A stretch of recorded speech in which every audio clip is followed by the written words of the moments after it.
Je suis arrivé en septembre 1994. Ça fait un bail.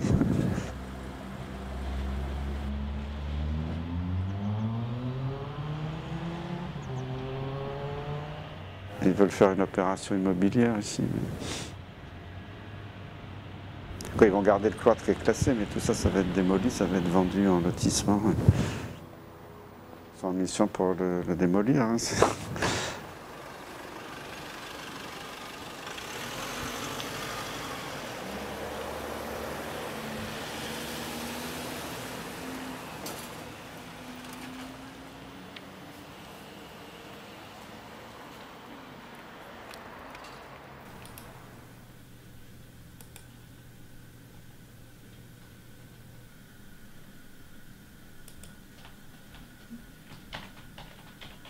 Moi, j'étais un homme du système. Hein. J'étais professeur de médecine à l'assistance publique. J'ai présidé des commissions partout à l'agence du médicament. Donc voilà, j'étais dans le système, j'ai un peu tout connu. J'ai vu comment tout fonctionnait. Là où j'ai commencé à me révolter, c'est à propos de la maladie de Lyme. C'est parce que j'avais l'expérience d'années de combat dans la maladie de Lyme où je me suis mis à dos. Moi, mes collègues, ils m'adoraient avant, ils m'ont élu président plein de fois dans tout un tas de commissions. Et d'un seul coup, quand j'ai dit non, la maladie de Lyme, ça ne marche pas, ce n'est pas la science, il faut repartir sur des fondamentaux, il faut tenir compte de l'expérience de terrain, je me suis fait quand même insulter par beaucoup de collègues, qui ont dit que j'avais déraillé, que je disais n'importe quoi, que j'avais quitté le domaine de la science. Donc j'ai revu un petit peu les mêmes choses avec la Covid. Au début, la gestion de la Covid, moi j'avais une totale confiance dans les autorités. En plus, bon, Jérôme Salomon avait été mon élève, c'est un gars sérieux, qui aime bien les procédures, que tout soit carré. Donc moi j'ai dit, bon, ça va être géré très bien. Et puis moi j'étais plus aux affaires, parce que moi j'ai quand même géré pas mal d'épidémies et même de pandémies avec le gouvernement pendant des années, donc j'ai l'expérience de la gestion de ces crises. Bon, moi je me dis, bon, à la Direction Générale de la Santé, tout ça, ils savent faire, j'avais pas trop d'inquiétude. Puis après, quand j'ai vu que ça déraillait dans tous les sens sur les masques, les tests, les traitements, le refus de traiter, je dis, mais là on est en plein délire, et puis c'est pas une erreur, excusez-nous, là on n'a pas bien prévu, on corrige le tir, on continue de s'enfoncer, on continue de mentir, et on continue sans arrêt depuis des mois. Là, je me dis, c'est pas possible. C'est pour ça que j'ai commencé à parler dans les médias dès le début. Le méthodologiste anglais Ferguson nous avait annoncé 500 000 morts au début de l'épidémie. En France, on a eu l'Institut Pasteur, Arnaud Fontanet, qui nous a annoncé 400 000 morts, je crois que c'était vers le mois d'octobre. Et à chaque fois, c'est n'importe quoi. On ne voit jamais ces chiffres derrière. Donc comment des gens comme ça osent continuer à faire des prévisions? Est-ce qu'ils regardent dans une boule de cristal? Je ne sais pas, mais c'est plus de la science. Moi, ce qui m'affole aujourd'hui, c'est que la médecine est mise sous cloche par l'administration. C'est-à-dire qu'on enlève toute liberté aux médecins, et puis on enseigne à la faculté qu'on n'écoute plus les malades. Si un malade a trop de plaintes, c'est psychosomatique, on ne soigne plus que des résultats de scanner, de biologie. Et cette médecine-là, je la hais, je la vomis. Moi, je suis là pour écouter le patient, trouver une solution avec lui. Il y a une vision totalement pervertie de ce qu'on a appelé la médecine basée sur les preuves, evidence-based medicine, qui était inventée par des Canadiens je crois que c'était il y a plus de 20 ans, je ne sais plus la date exacte. Comment ces Canadiens avaient défini la médecine factuelle? Ils avaient dit c'est un trépied. La première branche du trépied, ce sont les publications scientifiques. Mais ils avaient tout de suite dit, attention, dans beaucoup de domaines de la médecine, toutes ces études randomisées, tout ça, ça coûte très cher, il n'y en a pas, surtout dans des maladies rares où il n'y a pas grand-chose, où les publications sont de mauvaise qualité. Donc qu'est-ce qu'il fait le médecin? Et là, la médecine factuelle dit c'est l'expérience du médecin qui prend le dessus. C'est-à-dire qu'un médecin qui a 20 ans d'expérience, qui dit « moi, telle maladie rare, j'en ai soigné des milliers, je sais comment faire, j'en ai presque pas tué de mes malades, j'en ai sauvé beaucoup, je les ai améliorés, ils sont tous reconnaissants ». Pour moi, le témoignage de ce médecin est bien meilleur qu'un article pourri dans une grande revue médicale. Et ça, c'est la médecine factuelle. Ce qu'on oublie tout le temps aujourd'hui dans la médecine factuelle, c'est que le troisième pied du trépied, c'est la vie du malade. Et c'est le malade qui doit participer à la discussion et dire « moi je suis plutôt pour faire telle stratégie plutôt que telle autre ». C'est ça la médecine factuelle. Et maintenant, quand on enseigne dans les facultés de médecine ou quand vous posez la question à mes collègues professeurs de médecine, ils me disent « la médecine factuelle, c'est New England le Lancet point barre ». Et malheureusement, la grande perversion de la médecine, moi je l'ai vu arriver au début du sida, etc. C'était la prise de pouvoir, mais vraiment une prise de pouvoir hein, des méthodologistes qui étaient au départ, certains étaient médecins, pas tous, d'autres étaient plutôt mathématiciens, quelquefois épidémiologistes, donc qui passaient leur temps dans un bureau derrière un ordinateur et qui ont voulu transformer la médecine en une science mathématique pure et dure. Ils ont influencé tout le monde, toutes les agences de régulation, les politiciens, les conseils de l'ordre, les assurances maladie. Si ce n'est pas dans nos bases de données comme ci, comme ça, c'est plus de la médecine. Et après, on a vite fait déraper, c'est du charlatanisme, et on commence à mettre tous les médecins, les obliger de tous suivre le même moule. Et ça, c'est horrible, cette médecine-là qu'on nous annonce. J'espère que de plus en plus de médecins font de la résistance, mais ils n'ont pas beaucoup de pouvoir, ils se font broyer. Moi, je tiens par l'enthousiasme de me battre pour des causes justes. Et puis, c'est vrai que j'ai vécu des périodes un peu de stress quand j'étais très attaqué, déjà au moment de la maladie de Lyme, même au début de l'épidémie, là. Mais à la longue, je me suis fait un peu une peau de crocodile, je dirais. Et que maintenant, les attaques, elles glissent sur moi parce que moi, j'ai toujours appris, j'ai appris ça des philosophes, hein, grecs et autres, que je suis touché par une attaque si je sais que ce que les gens disent sur moi est vrai. Mais quand je sais qu'ils racontent des bêtises et que c'est pas vrai, ça ne me fait plus ni chaud ni froid. Je dis pas que sur le moment, ça m'emmerde pas un peu, que je suis pas un peu contrarié, mais ça ne m'atteint pas dans ma profondeur. Là, ce qui m'use le plus, c'est dans la crise de la Covid, et même du Lyme, parce qu'on se bat pendant des années. Dans le Lyme, on avait obtenu un plan, Marisol Touraine avait fait avancer les choses, on commençait à avoir des réflexions intéressantes à l'Haute Autorité de Santé, puis patatras, tout a été démoli. Ils ont ouvert des centres de référence qui envoient balader les malades, qui ne les diagnostiquent pas, qui les envoient en psychiatrie. Donc la situation est pire qu'avant. Donc c'est un peu désolant de dire, moi ça fait plus de 20 ans que je soigne des malades, je me bats depuis des années, il y a eu une écoute à un moment donné des pouvoirs publics, on avait l'impression qu'on avançait, et puis patatras, tout retombe à zéro. Alors pour la Covid, ce qui muse, c'est la durée du truc. Parce que là, quand on voyait Attali ou je sais pas qui, ou Bill Gates qui dit qu'il va y avoir des vagues, il y en a qui a dit qu'il y aura jusqu'à 8 vagues, mais qu'est-ce qu'ils en savent? Vous voyez, quand l'OMS, au mois de mars-avril, avait fait une j'avais fait une copie d'écran pour dire je n'ai pas rêvé, il disait attention, ce coronavirus va être éternel. Mais bon sang, hein, j'ai jamais vu de coronavirus éternel depuis. Comment ils le savent? Alors, soit, comme disent certains, c'est pas un virus naturel, ça je ne vais pas me mettre dans la polémique, je n'en sais rien, mais pourquoi pas, il y a quand même des virologues qui le disent. Mais à ce moment-là, c'est-à-dire que des gens sont bien informés, que ce virus ne va pas avoir un comportement comme les autres, et que dès qu'il va disparaître, il va repartir. Parce que ça s'est jamais vu dans l'histoire naturelle des épidémies. C'est très bizarre. Et quand un gars vient vous dire, là, en fin janvier, attention, vous allez avoir au moins 8 confinements, alors, en plus, on sait que les confinements ne servent à rien. C'est quand même très bizarre. Et c'est à eux qu'il faudra demander des explications d'où vous sortez ça de votre boule de cristal.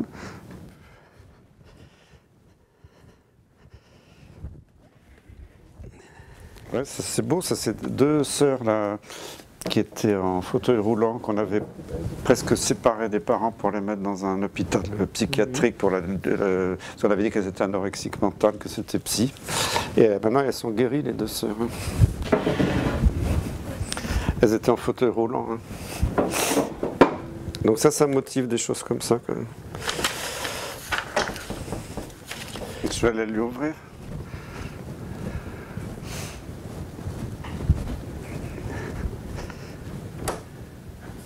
Ah, Bonjour Christian. bonjour François, Comment vas-tu? ça va bien, merci. Alors, Écoute, assieds-toi là. merci. Merci. Ah ben, c'est bien qu'on puisse se voir un peu là. Est-ce que les nouvelles sont à peu près bonnes? Il n'y a pas de choses extraordinaires, hein, de toute façon.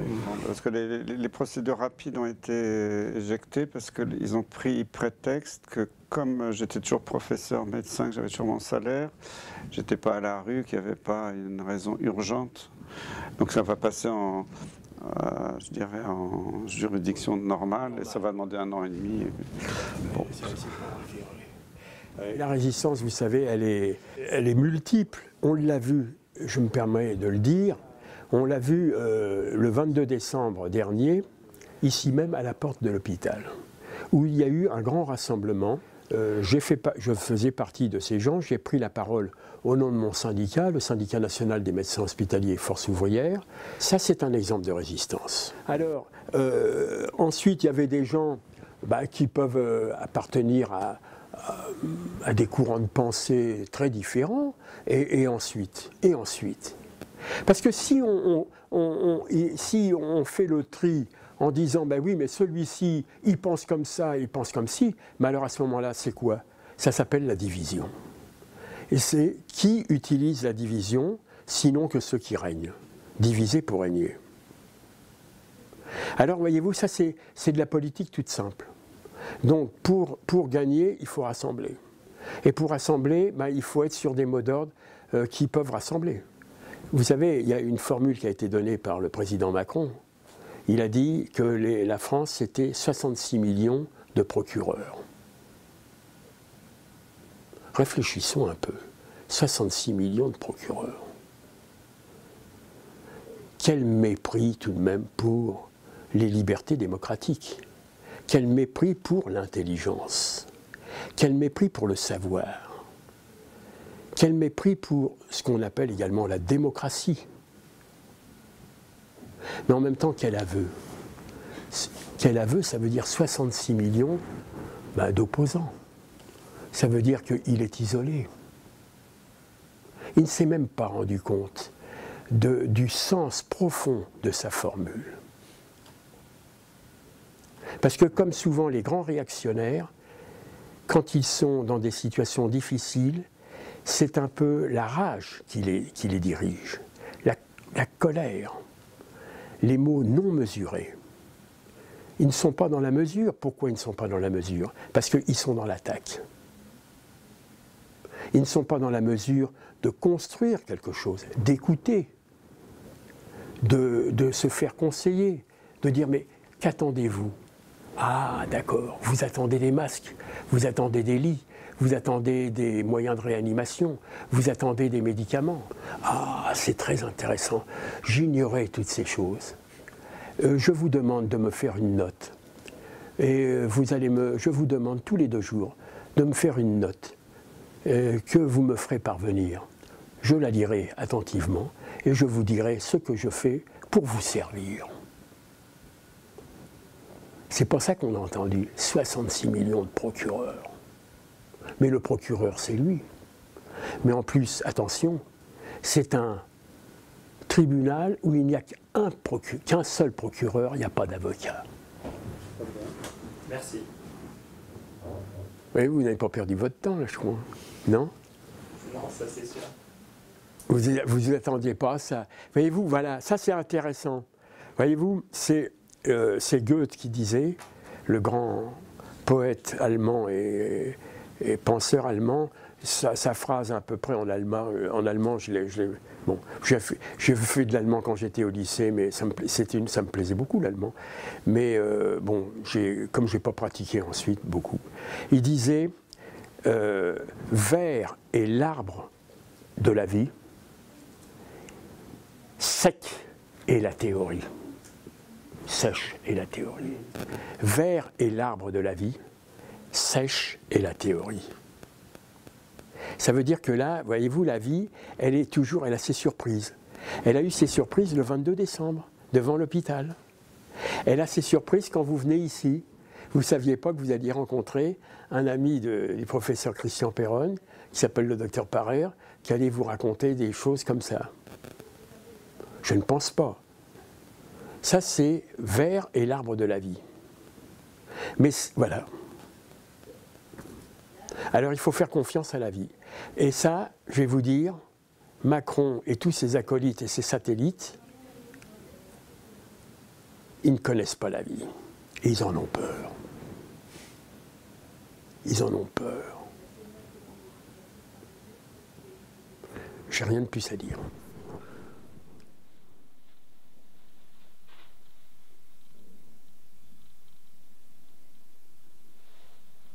La parole pour moi est un bon acte de résistance. C'est pour ça d'ailleurs, ça leur fait très peur la parole aux autorités, parce qu'on essaie de censurer la liberté d'expression à tous les niveaux. Regardez Facebook, Twitter, dès qu'il y a un message qui ne plaît pas aux autorités, ça peut être sur la chloroquine, les vaccins, autre chose, hop, c'est censuré le lendemain. Sans explication. Hein. Regardez même les médecins. Le décret d'Olivier Véran qui, au mois de décembre, dit maintenant les médecins n'ont plus le droit de parler dans les médias ou publiquement si leur parole médicale n'a pas été validée par le Conseil de l'Ordre ou le gouvernement. Et c'est extrêmement grave. C'est-à-dire qu'on n'a plus de liberté de parole aujourd'hui. Donc moi, je souhaite je garderai quoi qu'il arrive ma liberté de parole. Et puis après, bon, peut-être que le bon Dieu était avec moi, mais 15 jours avant la sortie de mon livre, il y a eu le Lancet Gate et tout ça s'est écroulé à mes pieds. Je dis ouf, parce que ça c'est un moment où j'étais un peu angoissé à cause de ça, parce que quand vous entendez tous les gens dire mais la Bible, les plus grands journaux scientifiques du monde disent le contraire de ce que vous dites, à un moment donné, vous dites bon, bah, alors, je crois que je suis le seul couillon au monde. Et puis, mais j'ai toujours, dans ces cas-là, je suis toujours ma petite flamme intérieure, j'ai un instinct qui me dit que j'ai raison quand même. J'ai dit bon, bah, de toute façon, voilà ce que je pense, je continue à le dire, et puis après l'histoire m'a donné raison. Mais je me sens énormément soutenu par la population, et c'est dingue, j'ai jamais vu autant de témoignages de partout, ça arrive de toute la France, donc je me sens extrêmement soutenu par des médecins.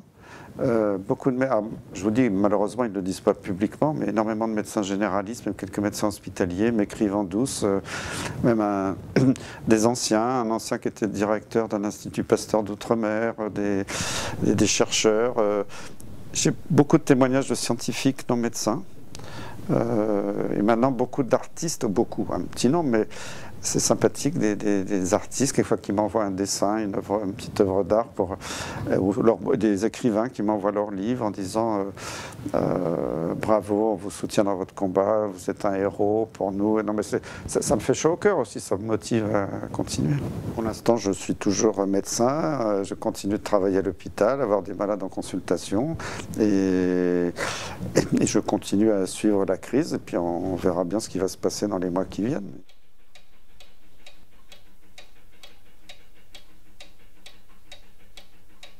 Pour moi, toute crise est salutaire, même alors après ça dure quelquefois longtemps, hein. On l'a vu dans les guerres, ça peut durer plusieurs années, mais ça permet quand même de rebattre les cartes et de remettre les choses à plat, parce que là il est évident que la médecine ne peut pas continuer comme ça, la médecine elle est pourrie de l'intérieur, faut redistribuer toutes les cartes. Alors je ne sais plus la phrase exacte, mais j'ai reçu un message très, très joli d'une ancienne chef de clinique du service, hein, qui est une jeune assistante il y a des années maintenant, qui est chef de service ailleurs, et qui m'a dit du genre s'il y a une tempête énorme devant vous, ne prenez pas ça contre vous, c'est qu'elle est en train de faire le ménage devant votre chemin, quelque chose comme ça. Je ne sais plus les termes exacts, mais j'ai trouvé cette phrase très jolie, et j'y pense tous les jours en disant bon, il faut que la tempête nettoie, puis après on verra plus clair, et puis